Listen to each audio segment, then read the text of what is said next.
At first glance, Arthur and Patricia seemed like the ideal couple, a romance straight out of a storybook, sparked by a chance encounter at a wedding.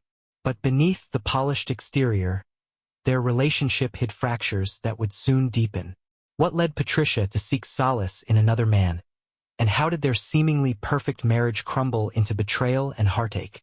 This is the untold story of love lost, deceit uncovered, and the search for redemption.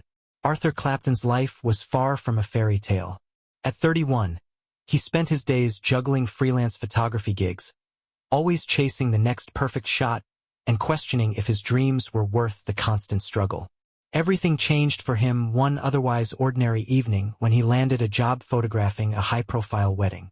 It was a lavish event, where every detail radiated wealth and sophistication. Amidst the flurry of capturing flower arrangements and candid moments, Arthur's camera focused on something, or rather, someone, extraordinary. Patricia Fitzgerald wasn't just any guest. At 28, she had already built a reputation as a luxury event planner. This wedding, with its intricate themes and dazzling details, was her masterpiece.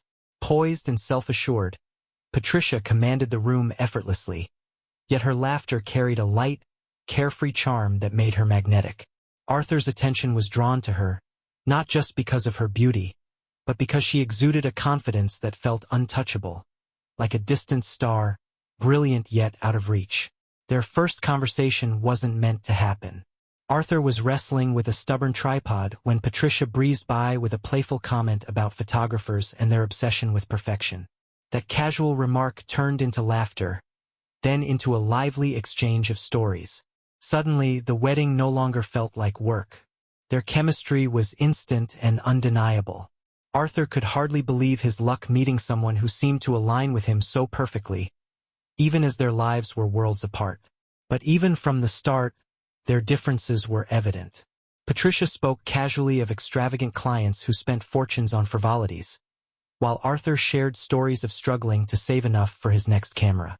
As they left the wedding that evening with exchanged numbers, both wondered if this unlikely connection could bridge the gap between their two very different realities.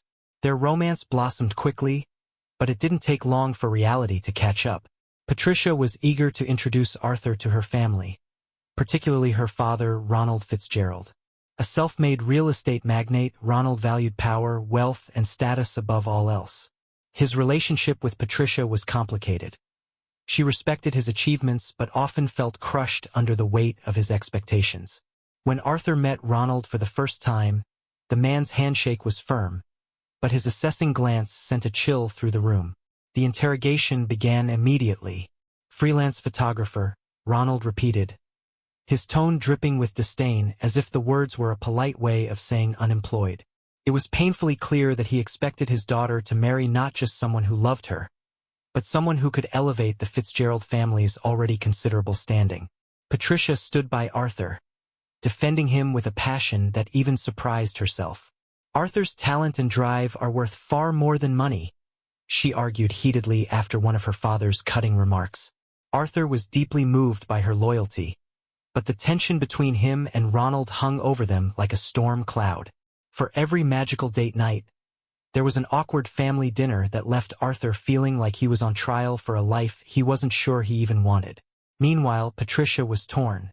She dreamed of a life with Arthur, yet part of her was shackled to the path her father had always envisioned for her. No matter how much they loved each other, the relentless pressure from her family created an undercurrent of strain they couldn't ignore. Their wedding day should have been the happiest day of their lives. But for Arthur, it felt more like a stage performance than a celebration of their love. Patricia had envisioned a grand, opulent affair, and Ronald spared no expense to ensure it exceeded her every expectation. Yet the extravagance only made Arthur feel further out of place, a reminder of how distant their worlds truly were. The wedding venue was nothing short of a dream. It was a sprawling estate adorned with glittering crystal chandeliers, imported flowers, and every detail meticulously curated to exude opulence. Arthur couldn't deny its beauty, but as he stood there, taking it all in, he couldn't shake the nagging feeling that this wasn't their wedding. It felt more like Ronald Fitzgerald's grand production, another showcase of his wealth and influence. As the ceremony unfolded, Arthur forced himself to focus on Patricia. She looked breathtaking in her designer gown, radiant and seemingly lost in the joy of the moment. For a fleeting second, he allowed himself to believe that their love could overcome the ever-growing chasm between their worlds. But the reception shattered that fragile hope. Ronald's toast began innocently enough. He praised Patricia for her accomplishments and spoke glowingly of her strength and determination. But then, like a wolf baring its teeth behind a smile, he turned his attention to Arthur. "A marriage is like a business partnership," Ronald declared, swirling his champagne with practiced ease. "It requires stability, vision, and resources. I trust Arthur understands the importance of these qualities as he steps into this role." The polite laughter of the guests only deepened Arthur's humiliation. His face burned as he glanced at Patricia, silently pleading for her to step in. But instead of defending him, she gave a nervous smile, clearly caught between her domineering father and her husband's discomfort. The evening ended with hollow congratulations and forced smiles. But as they drove away from the venue, the weight of Ronald's shadow hung heavier than ever over Arthur's shoulders. The honeymoon phase of their marriage was fleeting. It wasn't long before Arthur realized that Patricia's love for luxury wasn't just a preference. It was an integral part of who she was. Weekly dinners at exclusive restaurants, extravagant shopping sprees, and impromptu weekend getaways became the norm. Arthur, who was used to pinching pennies to afford a new camera lens or fund a work trip, found himself drowning under the strain of trying to keep up. First, he brushed it off. "She's just used to a different way of living," he told himself. But over time, Patricia's comments began to sting. One evening, as she scrolled through Instagram, she turned to him and asked, "Why don't you aim higher? You're so talented, Arthur. Just imagine what you could achieve if you pushed yourself more." Her words cut deeper than she realized. It wasn't just what she said.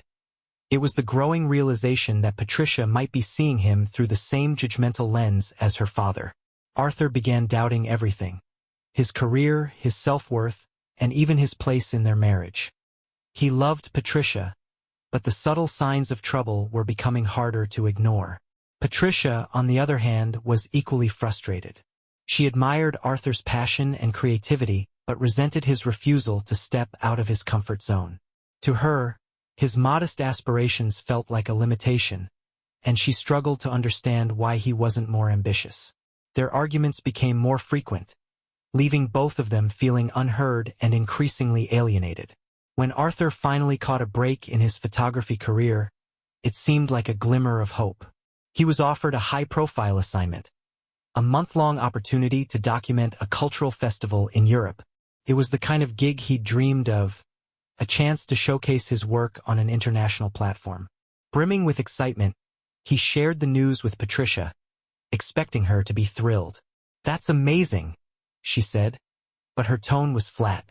Then, after a pause, she added, "So, you'll be gone for a whole month?" Arthur hesitated before replying. "Yes, but it's a huge opportunity for me, Patricia. This could open so many doors." Patricia crossed her arms, her expression cold. "I just don't understand why your career always seems to take you away from me. First, it's late nights editing photos, then it's weekends chasing sunsets, and now this." The argument that followed was bitter and filled with resentment. Patricia accused Arthur of always putting his work ahead of their marriage, while Arthur, exasperated, defended himself.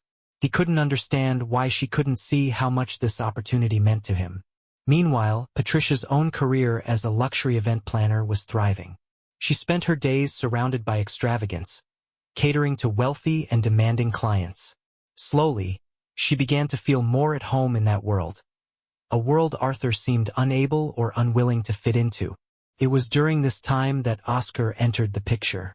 Oscar was one of Patricia's most affluent clients. Charming, confident, and everything Arthur wasn't. He showered her with attention, listening to her frustrations and validating her in ways Arthur hadn't lately. Though Patricia told herself they were just friends, the boundaries between them started to blur. The distance between Patricia and Arthur wasn't just physical anymore. It was emotional. Both were buried in their own frustrations, unable to bridge the growing divide. Christmas was supposed to be their chance to start fresh. They agreed to host a dinner party for friends and family, hoping to rekindle some warmth in their strained relationship. Arthur decorated their modest home with care, stringing up lights and setting the table thoughtfully. Patricia, as always, looked stunning, effortlessly charming the guests as they arrived. But the evening took a sour turn during dinner when Ronald Fitzgerald seized another opportunity to assert his dominance. "So, Arthur," he began, swirling his wine with a smirk, "still chasing sunsets and calling it a profession? I suppose Patricia's the one keeping things afloat, as usual." The room fell silent. Arthur clenched his fists under the table, his face burning with humiliation. He glanced at Patricia, silently pleading for her to say something, but she only gave her father a tight-lipped smile and stayed silent. Later that evening, while checking on the guest rooms, Arthur froze in the doorway. Patricia was inside, standing far too close to Oscar. Their conversation stopped the moment they noticed him. Oscar smirked, adjusting his cufflinks, while Patricia's face turned pale with guilt. "What the hell is this?" Arthur's voice was low, trembling with anger. Patricia stepped forward, raising her hands defensively. "Arthur, it's not what you think." "Not what I think," he snapped. "You're up here with him while your father tears me apart downstairs? While I'm fighting to hold this marriage together." Oscar shrugged nonchalantly. "Maybe we should all calm down." "Get out," Arthur growled, his voice cold and unyielding. Oscar hesitated for a moment but eventually left, leaving Arthur and Patricia alone in the suffocating silence. The argument that followed was volcanic. Patricia tried to deflect, accusing Arthur of neglecting her and their relationship, but Arthur couldn't unsee what had just happened. Their marriage was cracking under the weight of unspoken expectations and irreconcilable differences, and for the first time, Arthur wasn't sure they could save it by the end of that fateful night. Arthur packed a small bag and walked out, leaving Patricia alone to face the ruins of their marriage. The home they had built together, once filled with love and hope, now felt cold and unfamiliar. The confrontation was inevitable, and when it finally came the next day, it was like a dam bursting. Patricia called him repeatedly, her voice trembling as she begged him to talk. After hours of avoiding her calls, Arthur finally agreed to meet at the house, a place that now felt less like a sanctuary and more like neutral territory. They sat across from each other in the living room, the silence between them heavy and suffocating. Finally, Patricia spoke, her voice barely steady. "Arthur, I'm sorry. I never meant to hurt you. I just felt so alone." Arthur's red-rimmed eyes betrayed the sleepless night he'd endured. His voice was raw with emotion. "Alone? Patricia, I've been here, fighting for us. Meanwhile, you've been looking for someone else to fill whatever void you felt. Do you even realize what you've done?" Patricia tried to explain, but her words only deepened the wound. She pointed to Arthur's career, his absences, and the emotional distance she had felt as reasons for her actions. "You were never present, Arthur," she said, tears streaming down her face. "I needed someone to make me feel seen, and you." "I wasn't enough," Arthur interrupted, his voice breaking under the weight of the truth. "That's what you're trying to say, isn't it? No matter how hard I tried, it was never enough. Not for you, not for your father, not for anyone." By the end of the conversation, it was painfully clear that their marriage could not be saved. Arthur walked away for the last time, carrying only his clothes and his camera. The life they had worked so hard to build was left behind, along with the dreams they once shared. The divorce process was swift, though far from painless. Patricia filed first, with Ronald pulling every string to ensure she came out on top. Arthur, emotionally drained, didn't have the strength to fight. He chose not to drag out the legal battle, knowing he had already lost too much. Ronald seized the opportunity to humiliate Arthur further, painting him as a failure incapable of providing for Patricia. By the time the papers were signed, Patricia had retained the house, the car, and most of their shared assets. Arthur left with little more than his pride and his equipment, determined to start over. The public nature of their divorce added an extra layer of humiliation for Arthur. Mutual friends whispered behind his back, and Patricia leaned into her father's connections to maintain her spotless image. For Arthur, it felt like he was climbing out of a bottomless pit, every day a battle to regain his footing. But deep down, he knew this was his chance to rebuild. Away from Patricia, away from Ronald, and away from the world that had always rejected him. Arthur poured his heartbreak into his work. He began a photography series titled The Fragility of Love, a hauntingly beautiful collection of images that captured the soaring highs and devastating lows of human connection. The series gained widespread acclaim, earning Arthur recognition in the art world. For the first time in years, he felt truly seen, not as Patricia's husband or Ronald's target, but as an artist in his own right. Beyond his career, Arthur found healing in helping others. He started teaching photography workshops for underprivileged youth, showing them how to tell their own stories through a lens. These moments brought him a sense of peace and purpose he hadn't felt in years. Piece by piece, Arthur rebuilt his life. He moved into a modest but cozy apartment, made new friends, and even began dating again. Though the scars Patricia left behind remained, they no longer defined him. Instead, they served as reminders of how far he had come. Years later, Patricia found herself drawn to an art gallery opening. She had heard whispers about a photographer who was making waves in the art world and decided to attend on a whim. As she wandered through the exhibition, her breath caught. The images on the walls were unmistakably Arthur's. A series filled with raw emotion, pain, and a quiet beauty that was impossible to ignore.